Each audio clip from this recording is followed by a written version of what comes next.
Welcome to our channel, ladies and gentlemen.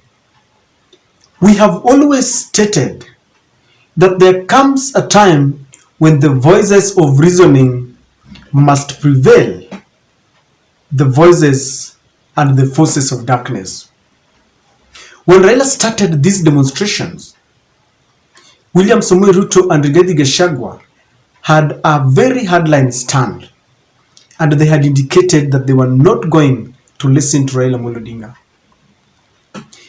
But the buck stops with William Samoei Ruto, because there is only one person who took that sword from the former president Uhuru Kenyatta, and he knows very well that when things go wrong, it won't be a shared responsibility. It will be said that it was William Samoei Ruto.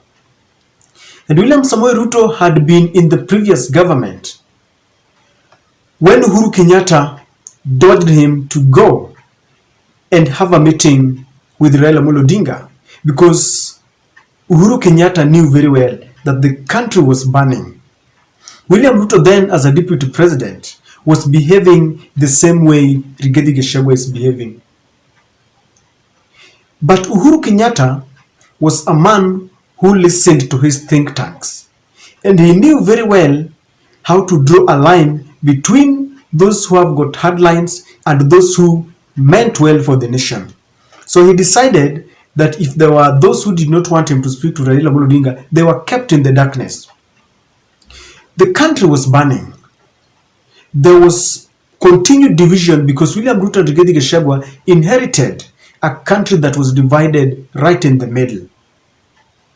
In fact, Raila controls more votes than William Samoei Ruto. And those people listen to him and they are ready to die for him. William Ruto had a very credible intelligence report of what was happening in the country. And for a moment, he decided that he wanted to listen to the reality. For the better part of the last 3 days, after William Ruto flew into the country from Germany, it seems he was making a U-turn. Yesterday, when Rigathi Gachagua was in a meeting somewhere, that meeting that was called by Farouk Kibet, William Ruto was conspicuously missing.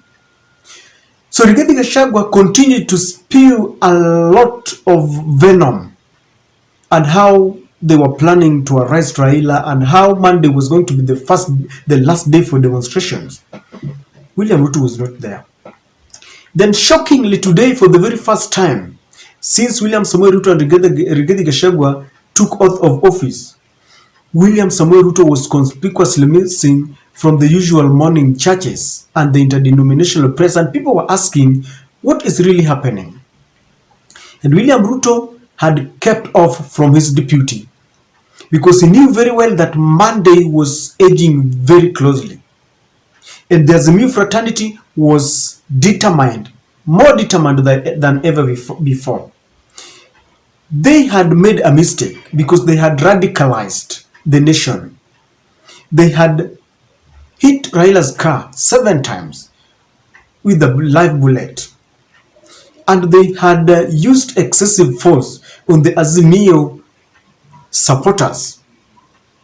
And so Monday, as Raila had declared, was going to be the mother of all demonstrations. William Ruto was under pressure from the business community, who continue to lose a lot of money. Already Johnson Sakaja, the governor of Nairobi, had urged William Samoei Ruto to go and look for Raila to find a truce, because the revenue collection was really going down. In fact, there was nothing that was being collected on Tuesdays and Mondays. So William Samoei Ruto decided that he had sent emissaries to Raila Odinga, and he did not want his deputy president to know. So even in church today, Rigathi Gachagua continued to talk ill and demonizing Raila Odinga. Little did he know that on the sidelines, William was very busy sending emissaries to Raila Amolo Odinga's representatives and trying to beg him so that he could stop these demonstrations. But sources indicate that one thing that angered Raila Amolo Odinga was this issue of chest thumping, because Raila indicated to them that you have stolen my votes, but you go on chest thumping. And some people advised William Samoei Ruto to tone down those hard rhetorics. So Rigathi Gachagua was informed at the very last minute that they were negotiated democracy, that William Samoei Ruto and Raila Amolo Odinga had decided that there was going to be a ceasefire. And he was really angered because he did not know when these things started, he did not know when they were going on, and he did not know how it had ended. If you saw the body language of Rigathi Gachagua today, that was a man who was ambushed, he did not know what was happening, and he was forced to swallow back his pride. He was forced to swallow humble pie, to swallow back his words, because he had indicated that he was in charge and that he will not allow Raila Amolo Odinga to get any closer to William Samoei Ruto. In fact, yesterday, he said that the only conversation that they can have with Raila Amolo Odinga is how to ensure that Raila Amolo Odinga exits Kenyan politics. That is what he said, how Raila Amolo Odinga can retire. And the international community also knew very well those who had got hardline stands from the Raila side and from the Ruto side. So Rigathi Gachagua was kept off completely.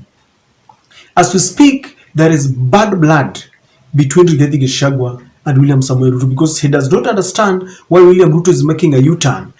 All he knew was that William Ruto was not going to talk to Raila Amolo Odinga, because Rigathi Gachagua was ready to let the country burn as long as they kept their power.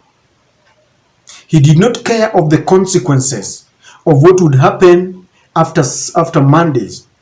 He did not care the repercussions of the careless and reckless talks that he made yesterday, because people had interpreted that he was either planning to arrest Raila Amolo Odinga or to apprehend him. Remember, William Ruto had let Rigathi Gachagua be in charge when he went to Germany, as Uhuru's property was being looted, as they took away the animals and later burned that land that belongs to Uhuru Kenyatta.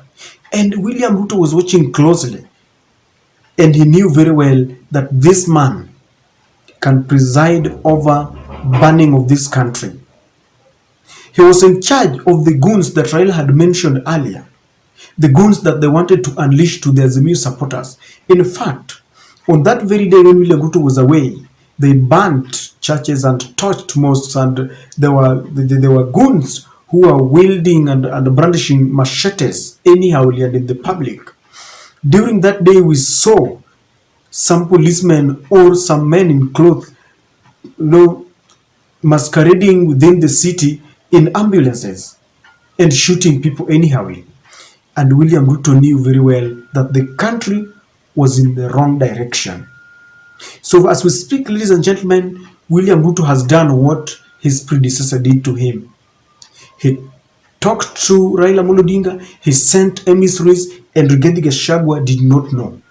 The relationship between Rigathi Gachagua and William Ruto is one that has been rocked with suspicion, because Rigathi Gachagua cannot believe that William Ruto was in talks with Raila Amolo Odinga, yet he had promised his deputy that there was not going to be any kind of talks.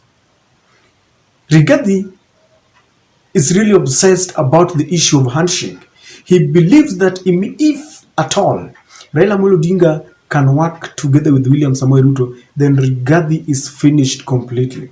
And that is why he is so much obsessed about handshake, to the expense of pertinent issues like the high cost of living, like electoral injustices. All that makes Raila goes to the street with these people. Rigathi Gachagua does not see that. To him, he's looking at 2032 because he believes William Ruto will become a second president, he will do his second term in 2027, then in 2032, it will be left for him. It is like he will be handed over the presidency. I don't know what you think, ladies and gentlemen, but do you think Rigathi Gachagua should be anywhere where William Ruto and Raila Odinga are talking about issues that are pertinent to the nation, considering how he has carried himself ever since this demonstration started? Do you think Rigathi Gachagua has the best interest of the nation at his heart? Please share with me on the comment section.